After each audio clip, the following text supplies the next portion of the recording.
You know that feeling, right? That persistent pull towards something you feel maybe you shouldn't.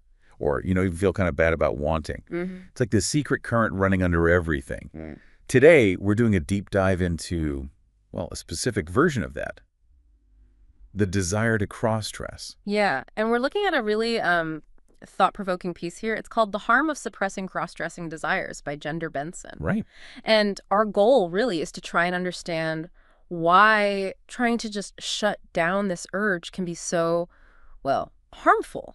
And maybe what happens if acceptance is explored instead. Okay. The article uses a lot of personal stories, but also brings in some compelling psychological ideas. Exactly. So we're going to dig into that whole frustrating cycle of suppression, trying to stop, and how that can actually make it stronger, maybe even lead to compulsive behaviors. And we'll look at the emotional weight, the burden of keeping that hidden, and how those negative feelings, maybe they're not built in, maybe they're learned. That's a key point.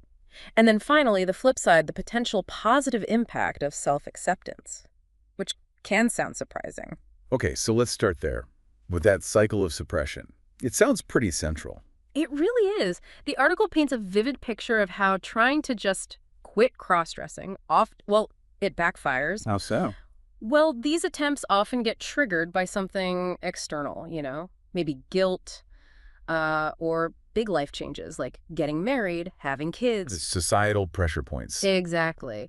And there's this pattern. You vow to quit. Maybe you even throw out all the clothes, the wigs, everything. Purge. The purge, yeah. But then the desire just creeps back, sometimes stronger, and the whole cycle starts over. It's like trying to hold a beach ball underwater. That sounds incredibly exhausting. Just that constant push and pull. It is. And what really struck me from the article is that this isn't framed as like a lack of willpower. It's not about not being strong enough. No, not at all. It's positioned more like trying to suppress something really fundamental about who you are, your identity, maybe. Yeah.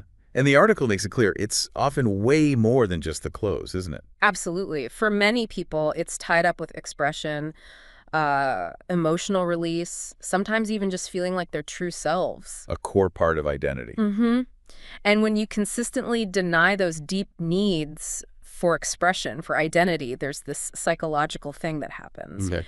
The more you try to push something important down, the more power it seems to gain over you. It becomes like forbidden fruit, more tempting, harder to control. Right, like trying not to think about a pink elephant. Exactly. Or trying to ignore an itch.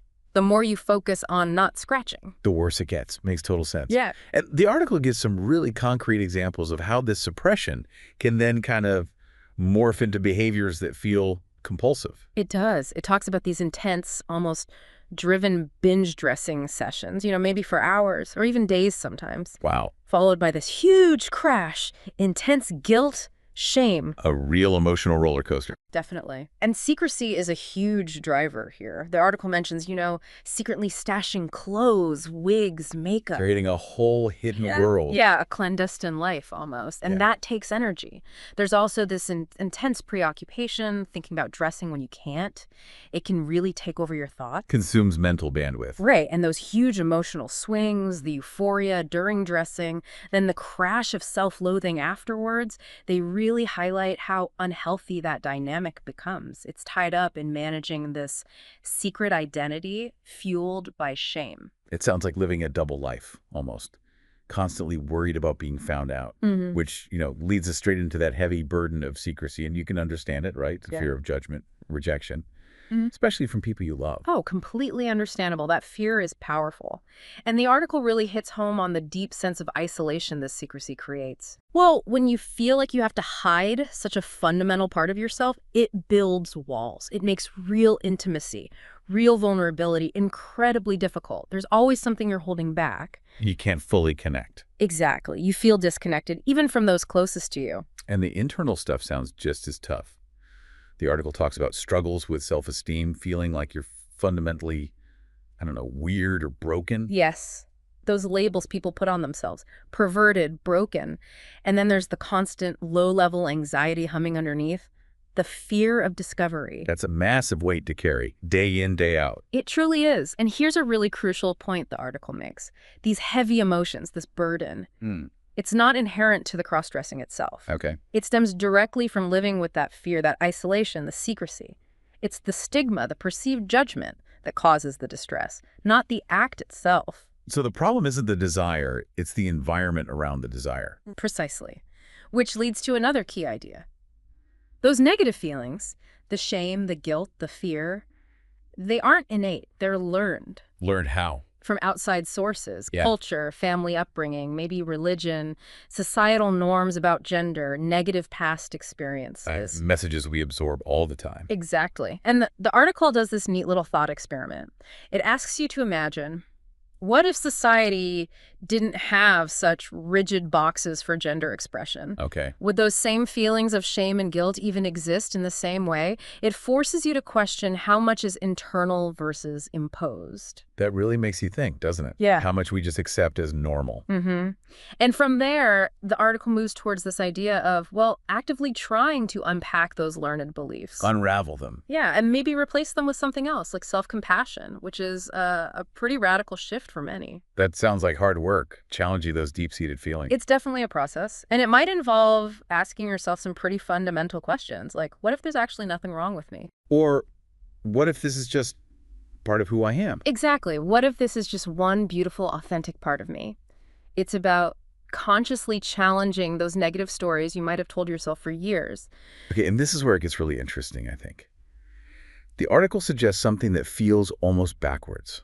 Go on. That acceptance, actually allowing this part of yourself without judgment, can lead to less obsessive behavior. That feels counterintuitive. It does seem paradoxical at first, right? Especially if the desire feels really strong, really compulsive. Yeah. But the logic is actually pretty solid.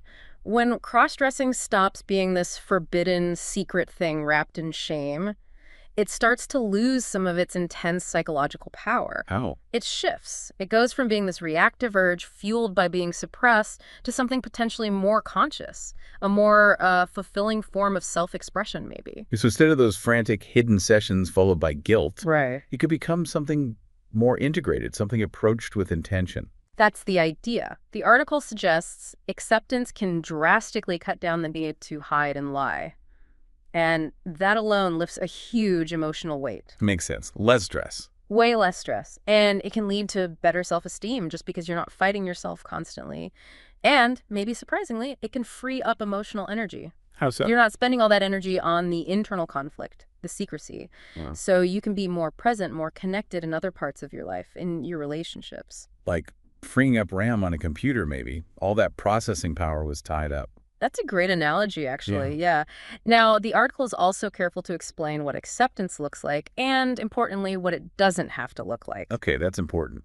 Because people might imagine extremes. Exactly. It stresses that acceptance is deeply personal. It doesn't mean you suddenly have to, tell everyone or make huge outward changes. So it's not necessarily about coming out publicly. Not necessarily at all. For one person, acceptance might just mean letting themselves dress at home, privately, but without beating themselves up about it afterwards, letting go of that guilt. Mm-hmm. For someone else, maybe it involves confiding in a partner or a really trusted friend, or finding an online community where they feel understood.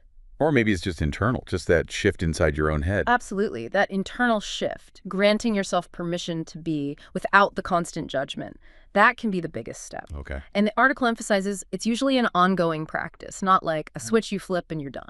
More like a journey. Exactly. And every step towards that self-acceptance, no matter how small it feels, is a win. It's progress.